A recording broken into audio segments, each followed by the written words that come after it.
Three. Well, this is Dave Canfield, your creature feature preacher here at Fantastic Fest 2025.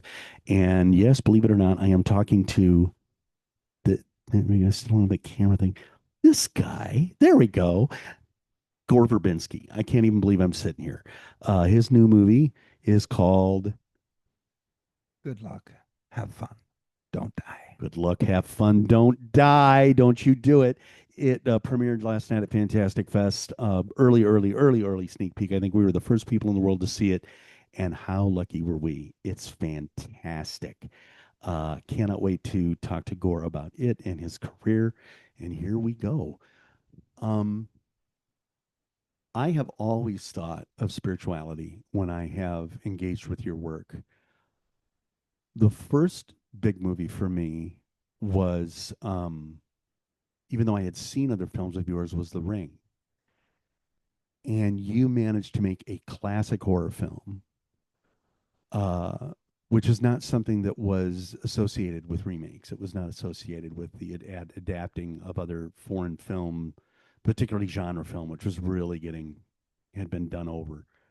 Um, and you seem to approach that with a lot of heart and a lot of understanding of myth and of the human aspect of that. Can you talk about that a little bit?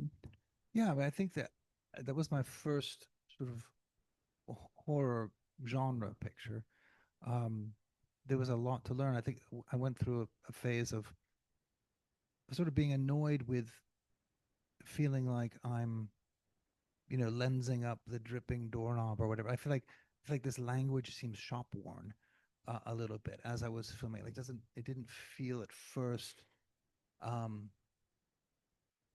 it felt limited, and then I started to kind of realize, oh, what you really have to embrace that at some point, that the tools of that language, that it is its own language, and it's very I mean, sound is so critical to that genre, and what it does to you in a darkened room over the period of 90 minutes or 100 minutes.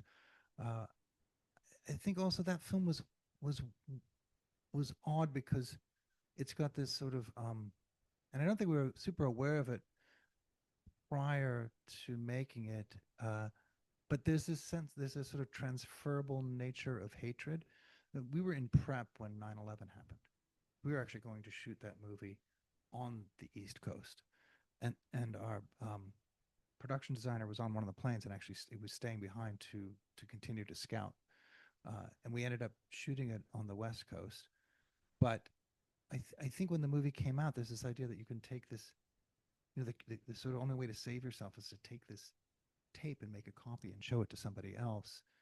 I think there's a fundamentally disturbing about that, and I think we were dealing with this sense like we didn't do it. We didn't. What did we do to deserve that? Like, And passing that sense of yeah, like yeah, like what? I don't. that. Somebody working in an office in the Twin Towers. Like, what did I do to deserve this? And I think there's that sense of, you know, that this person does something to me, so I can justify doing this to somebody else.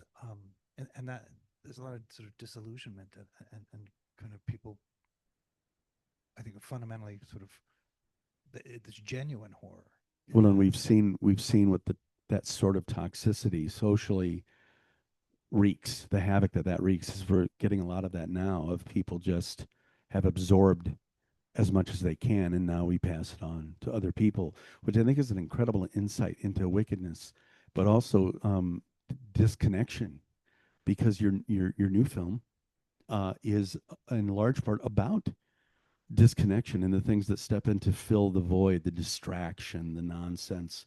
I like cat videos as much as the next person. In fact, I love bird videos. That's one of my fun things, fart pranks, all that stuff. But I suppose in a lot of ways, those are the most human kind of things we can share online. Um, are the very personal things that give us joy. And yet, Well, I think I'm personally fascinated with what's coming with this. I mean, with AI. I think that there's, you know, it's choppy out there, and we're all going to have to surf that chop. And there's something about the mantra "Good luck, have fun, don't die" that I think is sort of a counter manifesto to like this idea that there's a tsunami coming, and you can either be catatonic and just absolutely afraid, or you can be, ignorant, and I think the rest of us are going to have to navigate this thing. Um, so to me, good luck, have fun, don't die is sort of a kind of an acceptance, but also a, a sort of charge forward call. Um, and I think that there's something, for me personally, there's something strange about like why is, and it probably has to do with the fact that AI is, has started by studying us, right? It started by Yeah. studying like, hey, what's your user profile? What do you like? And more importantly, what do you not like? What irritates you? I can keep you engaged. Like so many of its sort of early stages were kind of creating algorithms for how do humans purchase and how they stay engaged. And so I think that there's something about we're birthing a digital organism, right? And yet we are ingraining into it kind of our worst attributes, right? It's being hardwired into its sort of source code. So you have, they talk about spirituality. You have like there's this concept that God created man in his image, right? But gods need to be worshipped. Is that why we need so much attention?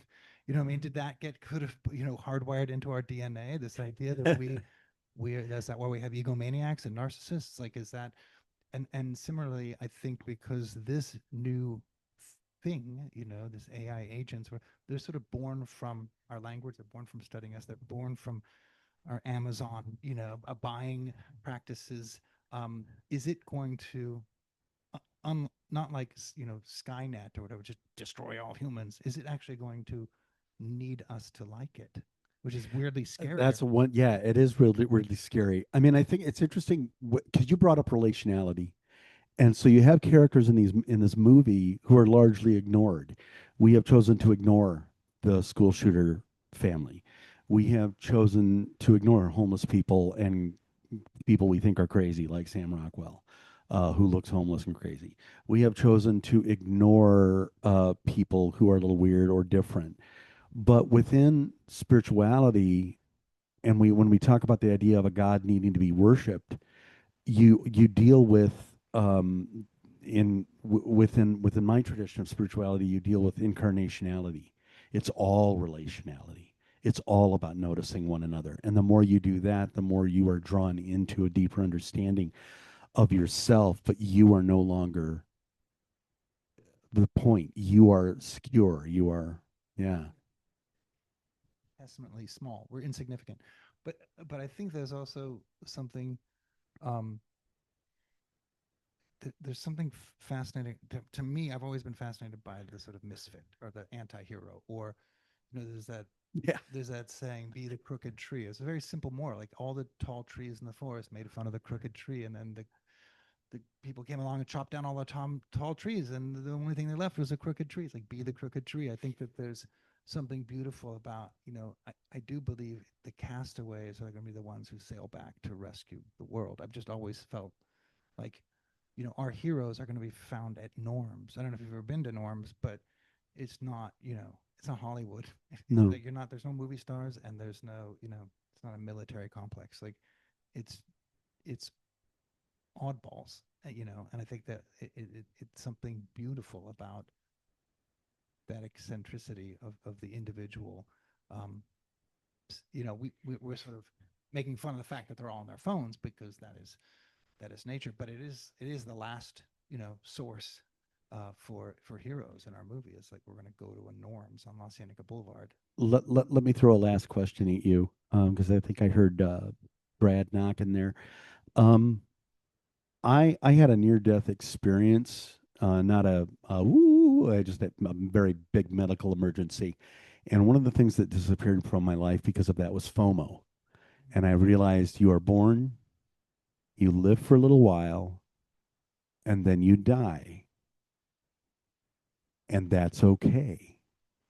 And I want to bounce that off of your ideas about this ragtag bunch of people who, some of whom die, some of them are born in a sense in this new moment. Some of them are just living. One would Well, just wanted pie. yeah, I mean, you're talking to somebody. I like to go out and listen to a tree. I like to grow a tomato. I'm super down with trying to get to that place of like, hey, we're here right now talking. There is no interface. It's you and I in this room. We're actually communicating with each other. Um, so that sort of, and it's tricky because your mind, just it's busy.